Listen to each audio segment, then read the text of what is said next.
नमस्कार YouTube channel पे आप सभी का स्वागत है। साथियों, आज हम पढ़ेंगे क्या इंडियन ज्योग्राफी यानी भारत के भूगोल से रिलेटेड इम्पोर्टेंट क्वेश्चन रहेंगे।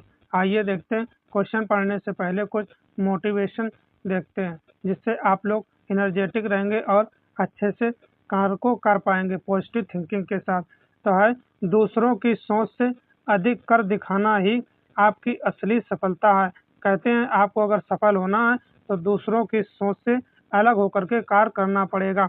जो भीड़ है उससे अलग होकर कार्य करना पड़ेगा, तभी आप सफल माने जाएंगे। आइए देखते हैं इससे रिलेटेड, ज्योग्राफी से रिलेटेड कुछ इम्पोर्टेंट क्वेश्चन है।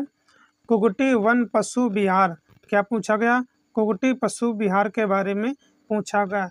कुगटी वन पशु विहार किस राज्य में है? तो पहला हो जाएगा महाराष्ट्र, जम्मू और कश्मीर, हिमाचल प्रदेश और उत्तराखंड।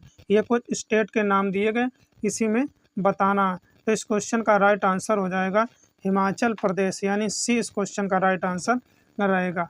आइए नेक्स्ट क्वेश्चन देखते हैं। क्वेश्चन ये भी बहुत ही इम्पोर्टेंट है। साइलेंट वैली में दुर्लभ और नष्ट प्राय पशु कौन सा है? साइलेंट वैली जो पूछी गई है, इसमें दुर्लभ और नष्ट प्राय पशु के बारे में पूछा गया।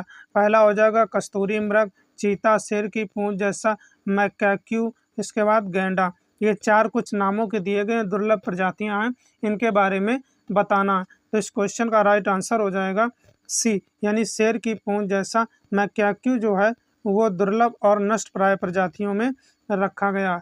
आइए नेक्स्ट क्वेश्चन देखते हैं। क्वेश्चन है नागारोड नेशनल पार्क किस राज्य में है?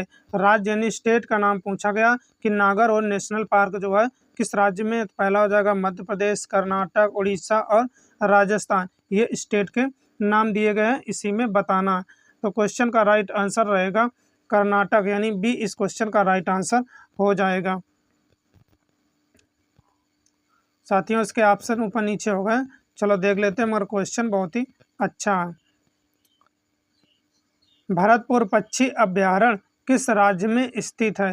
तो पहला हो जाएगा कर्नाटक, उड़ीसा, केरल और राजस्थान। इसी में बताना कि भरतपुर जो है पक्षी अभ्यारण्य किस स्टेट में स्थित है। तो इस क्वेश्चन का राइट आंसर हो जाएगा राजस्थान, यानी डी राजस्थान में स्थित है भरतपुर। आइए अगला क्वेश्चन देखते हैं। सुंदरवन से संबंधित क्वेश्चन है।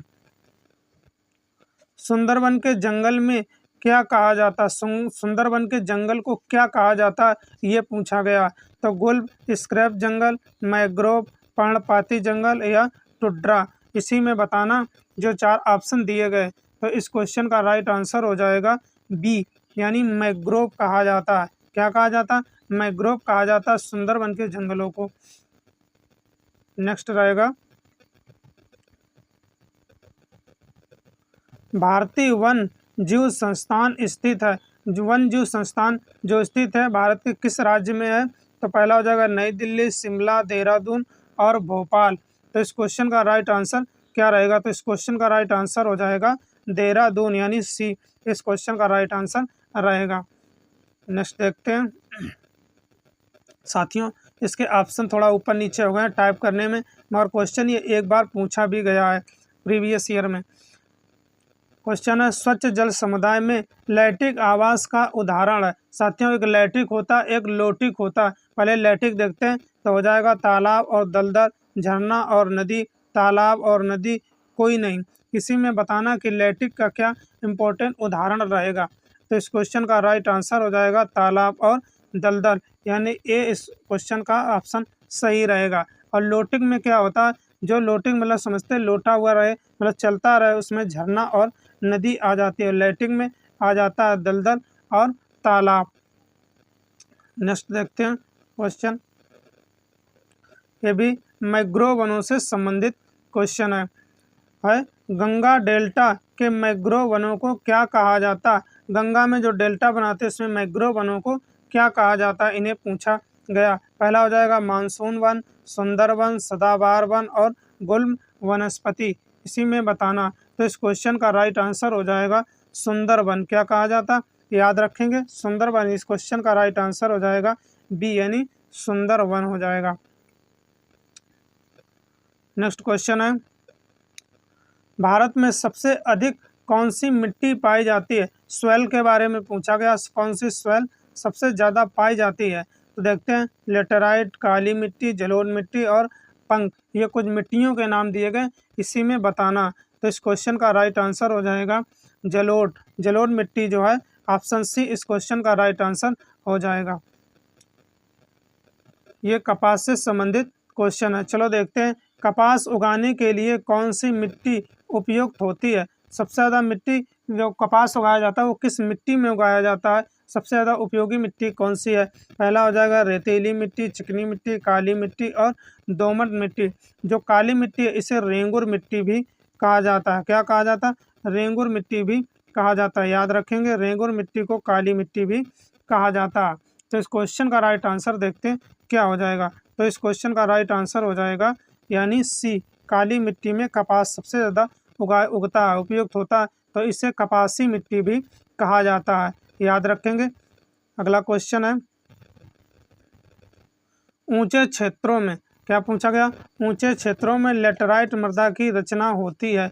लेटराइट मृदा के बारे में पूछा गया, इसकी रचना कैसे होती है? तो हो जाएगा क्षारीय होती है, अम्लीय, लवणीय होती है, अम्लीय होती है, संतुलित होती है, ये बताना।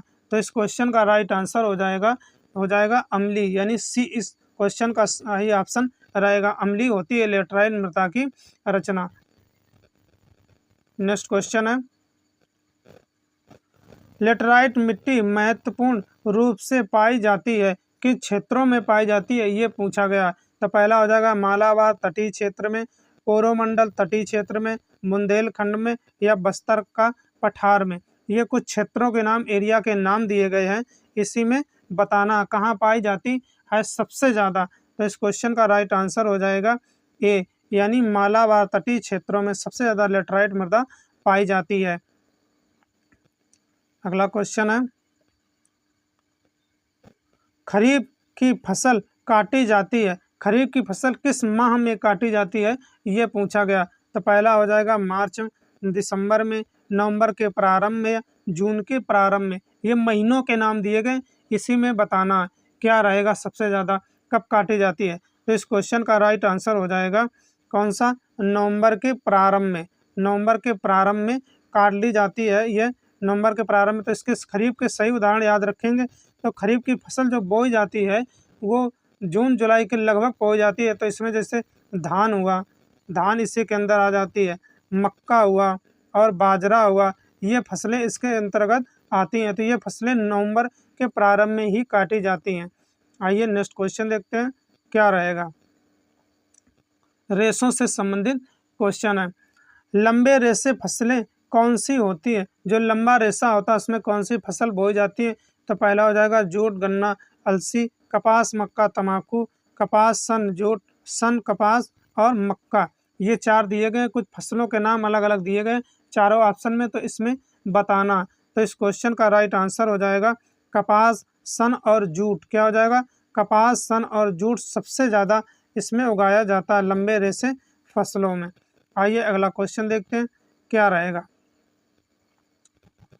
तो क्या है, दालचीनी पेड़ के किस भाग से एकत्र की जाती है? दालचीनी से संबंधित क्वेश्चन है कि किस भाग से सबसे ज़्यादा एकत्र की जाती है? तो हो जाएगा पहले पत्ते, तना, जड़ और छाल, ये नाम दिए गए हैं, इसी में बताना। पेड़ के कुछ भागों के नाम दिए गए हैं। चलो, तो इस क्वेश्चन का राइट आंसर हो जाएगा डी यानी छाल से दालचीनी पाई जाती है।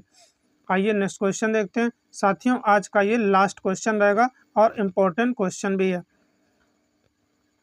सागौन यानी टीक जिसे कहा जाता है बहुत ज़्यादा मात्रा में कहाँ पाया जाता, पैदा होता है? ये पूछा गया।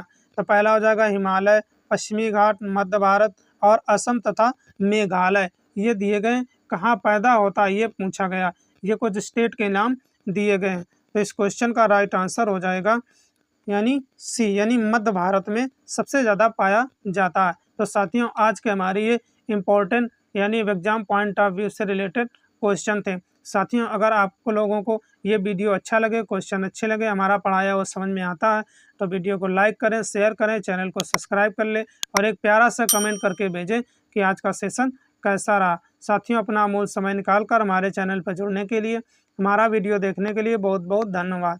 Thanks for watching this video.